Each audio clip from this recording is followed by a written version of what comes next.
Saturday morning and I'm still not awake yet.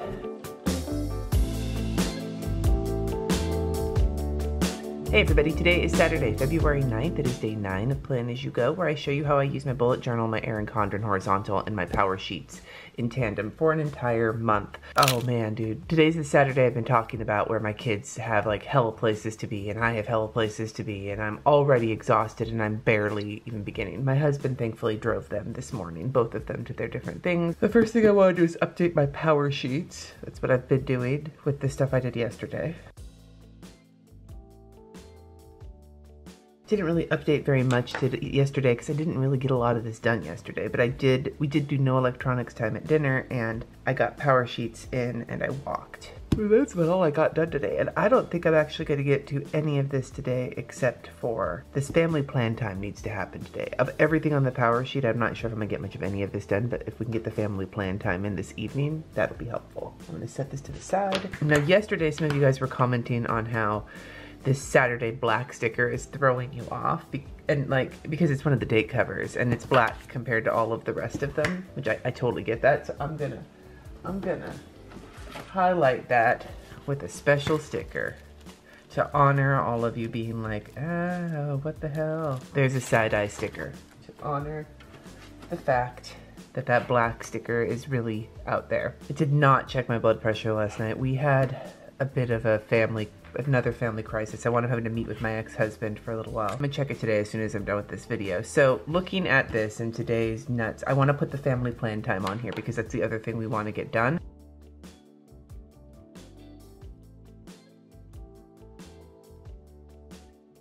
I think I'm gonna swap these two meals, which means I need to put a crock pot indicator on Sunday, which I think will make more sense. I don't think I'm gonna be feeling up to doing something interesting and new after doing a live plan with me, so doing the swap will be good. So I'm gonna set the crock pot sticker there. So basically my Erin Condren is done, except for finishing this for the rest of the week until tomorrow when I do my live plan with me, which is at 2:30 p.m. Pacific time. I say that in every video, but I'm just reminding you that it's gonna be happening. I had two questions about kind of my Erin Condrens in general. One of them was from Mermaid Emotion, who said, in addition to decorating your planners as a hobby, do you also aim to create a keepsake to look at in the years ahead? I'm curious because I wish I had kept my planners from years past, but I always end up throwing them away. Another question came from Veg Mel, who said, I know you've reflected on how your bullet journaling changed and what you liked best. Have you done something similar with other planners? Do you keep your old Erin Condrens and other planners? And I think this kind of go together. So I'll answer those while I'm filling this in. I did not take a painkiller last night. I had a pretty decent day. I do keep my old planners. I don't think I keep them as like a keepsake to cherish, like a scrapbook. I don't really think that. I think I mostly keep them in case I need to reflect back on them, and because there's just a lot of like my life in them, you know, like I put a lot of stuff down. I don't necessarily go back and like ponder over them all the time, but I like having them in case I do need to reference something or I want to look back at them. I have not really done a flip through the way I did with my bullet journals. I flipped through previous planners before, but not in the sense of looking to see what worked and what didn't work. And maybe the reason for that is because I haven't had the same kind of like struggle in what I was doing with my Erin Condren the way I did with my bullet journal. So I didn't feel the need to figure it out. But it could be an interesting retrospective. Maybe a future video. I don't know. Today's doodle challenge is basil. Basil!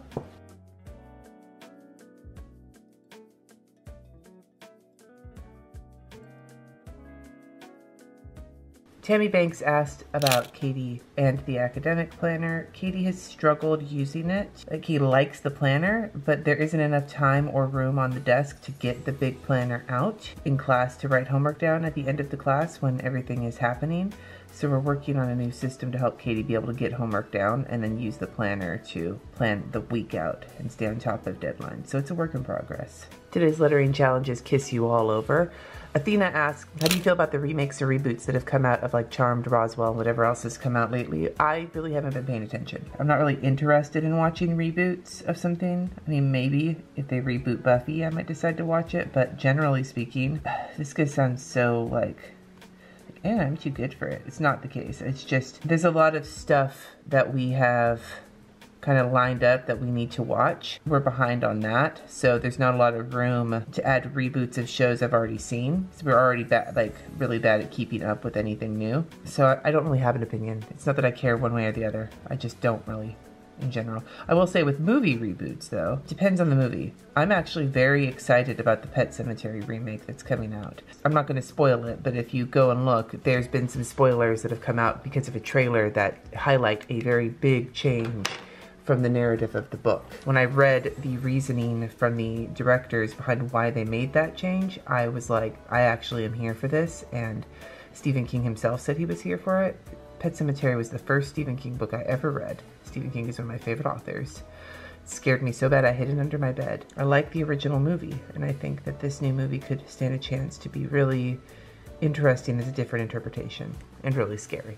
So I'm excited about that. I know some people aren't. So I got a lot of stuff done, but I didn't get this done, and I didn't really have time to get that done, there's stuff that happened yesterday that the reason the video went up late, I got derailed by stuff. It's just how things go sometimes. So looking at this, there are a couple of things here on my list that probably could very much get done today or tomorrow. So I'm gonna make today's list really quick.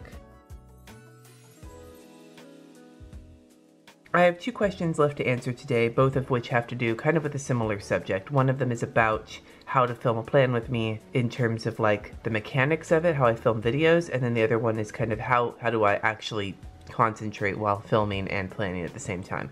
So we'll do the mechanics one first. That comes from Liz Plans and More. She wants to know how my filming setup, what my filming setup is, what software program do I use, and what equipment do I use. She especially loves my end screens, just loves my setup. The camera I use currently is a Canon G7X Mark II. The filming setup I have, I've shown it in a video before. I have a microphone stand that because my husband's a musician, he has microphone stands. It has a boom arm so it swings out over my desk, and then in the clip where the microphone is usually held is a handle that you screw into the bottom of the camera to like hold it steady. Screw it into my camera and then clip it into the stand, and then has the camera pointing downwards. That's how it swings out over my desk. I've thought about getting a articulated arm like what I have for my podcast mic to just put the camera over like that, but I haven't done it yet. The audio I use is from the camera, which is not the greatest, and I'm trying to figure out how to utilize my podcast microphone to pull in audio and then edit it in later, but I haven't done that yet. Editing software I use is Final Cut Pro, and my end screen, I actually created the graphic of the end screen, like the background graphic, in Photoshop using the measurements from YouTube having to do with the end screen back end stuff. And then the title that scrolls across it with my patrons' names on it is a title in Final Cut that I put there. And then all of the things that pop up in the end screen are from the back end of YouTube, except for this actual video when it moves up to the corner. In that, I do that in Final Cut. So I add the end screen stuff in, then I layer the video on top of it, then I shrink the video down and fit it into a template that's in the corner. I can show, if you're ever interested in the process on how I edit my Plan With Me videos or how I edit my videos in general, let me know in the comments, because I can totally show it. I'm not like a how-to YouTube video, and I'm not a pro at any of this. I mean, I guess I am because I get paid, but I'm not like a pro-level filmmaker. I just have learned a few things. And then the other question is from Study Ever Raven, who said, I typically record my Plan With Me, speed it up, then add a voiceover. I felt like it wasn't connecting well with my viewers, so I decided to record my videos while I talk through it, similar to how you do. My question is, how in the heck do you stay on topic while you are planning and talking at the same time? I often ramble and start talking about random off-topic things that have no connection to what I'm even doing in my video. Any tips or tricks would be awesome. Well, are you new? Like, I always ramble and go off topic in these videos. I've been doing that for years. Just got all my meetings listed here. Some of it's practice. Like, staying on topic is practice. It just takes some practice to get used to it. Some of it is that you notice I don't show my entire video. I do speed up parts of it. Now, sometimes when I'm speeding up, I'm not actually saying anything. I'm just not talking.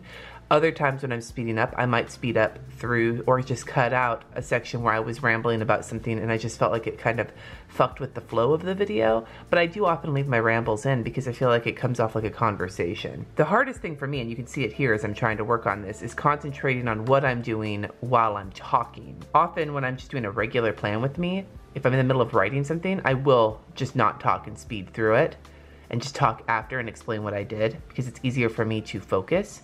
But during these videos when I'm trying to answer questions while I'm doing this, it gets really difficult to focus while I'm trying to plan and answer questions at the same time. I think my biggest tip is just to practice, not only practice making the videos and talking while you're doing it, but when you're editing, start experimenting with keeping some of it in, practicing speeding up certain parts and others, and like just mess with your editing to see if you find a rhythm that works for you.